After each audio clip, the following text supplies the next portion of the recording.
नमस्ते साथियों। आज हम दिल्ली सल्तनत का अंतिम राजवंश पढ़ने जा रहे हैं जिसका नाम है लोधी वंश। ये लोधी वंश भारत में स्थापित पहला अफगान साम्राज्य भी है। इससे पहले के जितने भी राजवंश थे वो सभी तुर्क थे। ये पहला राजवंश है जो अफगानी है और बहलोल लोधी इस वंश का संस्थापक है।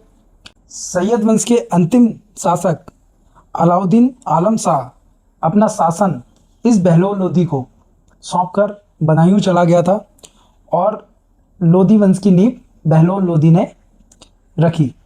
इस बहलोल लोधी के बारे में आप लोगों को बताएं कि ये एक नर्म स्वभाव का व्यक्ति है और ये अफगान परंपराओं का पालन करने वाला व्यक्ति था।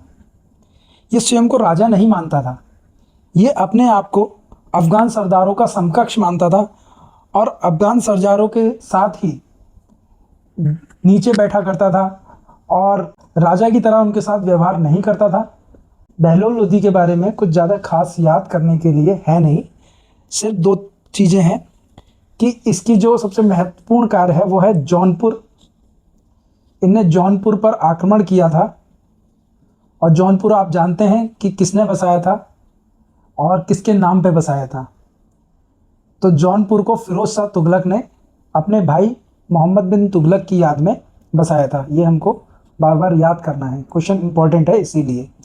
तो जौनपुर को इस बहलोल लोधी ने जीत लिया था और इसको अपने राज्य में यानी कि दिल्ली सल्तनत में मिला लिया था।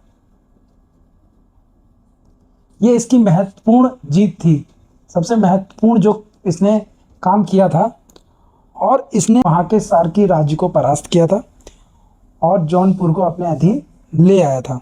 और बहलोल लोधी ने दूसरा काम क्या किया, इसने अपने नाम के सिक्के चलाए, तांबे के बहलोली सिक्के चलाए तांबे के। तो ये इसका प्रमुख कार्य इसके समय में रहा। इसकी मृत्यु के बाद इसका पुत्र शासक बनता है जिसका नाम है निजाम खां। क्या नाम है? निजाम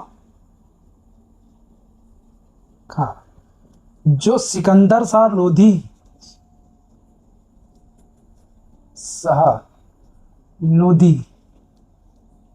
के नाम से तख्त पर बैठा और ये लोधी वंश का सबसे काबिल शासक कहलाएगा। और इसके समय में काफ़ी घटनाएं ऐसी होंगी जो हमारे एग्ज़ाम में पूछी जाएंगी। इसने बहुत सारे काम ऐसे किए जो हमारे एग्ज़ाम के पॉइंट ऑफ व्यू से याद रखने के पर्पस से बहुत ही ज़्यादा इम्पोर्टेंट हैं।